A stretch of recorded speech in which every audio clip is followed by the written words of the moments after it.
Volume 1, Book 1, Number 6, narrated Abdullah bin Abbas, Abu Sufyan bin Harb informed me that Heraclius had sent a messenger to him while he had been accompanying a caravan from Quraysh. They were merchants doing business in Sham, Syria, Palestine, Lebanon, and Jordan, at the time when Allah's apostle, peace be upon him, had truce with Abu Sufyan and Quraysh infidels. So Abu Sufyan and his companions went to Heraclius at Ilia, Jerusalem. Heraclius called them in the court, and he had all the senior Roman dignitaries around him. He called for his translator, who, translating Heraclius's question, said to them, "Who amongst you is closely related to that man who claims to be a prophet?" Abu Sufyan replied, "I am the nearest relative to him amongst the group." Heraclius said, "Bring him Abu Sufyan close to me and make his companions stand behind him." Abu Sufyan added, "Heraclius told his translator to tell my companions that he wanted to put some questions to me regarding that man, the prophet, and that if I told a lie, they, my companions, should contradict me." Abu Sufyan added, "By Allah, had I not been afraid of my companions labeling me a liar, I would not have spoken the truth about the prophet." The first question he asked me about him was, "What is his family status amongst you?" I replied, "He belongs to a good noble family amongst us."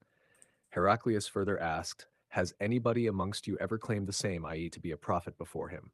I replied, "No." He said, "Was anybody amongst his ancestors a king?" I replied, "No." Heraclius asked, "Do the nobles or the poor follow him?" I replied, "It is the poor who follow him." He said, "Are his followers increasing or decreasing day by day?" I replied, "They are increasing." He then asked, "Does anybody amongst those who embrace his religion become displeased and renounce the religion afterwards?" I replied, "No." Heraclius said, "Have you ever accused him of telling lies before his claim to be a prophet?" I replied, "No." Heraclius said, "Does he break his promises?" I replied, "No. We are at truce with him, but we do not know what he will do in it." I could not find opportunity to say anything against him except that.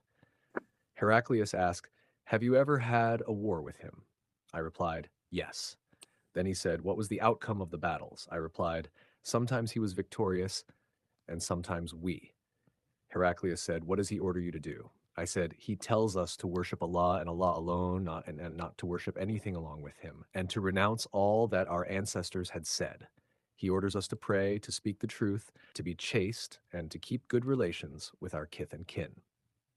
Heraclius asked the translator to convey to me the following: "I asked you about his family, and your reply was that he belonged to a very noble family.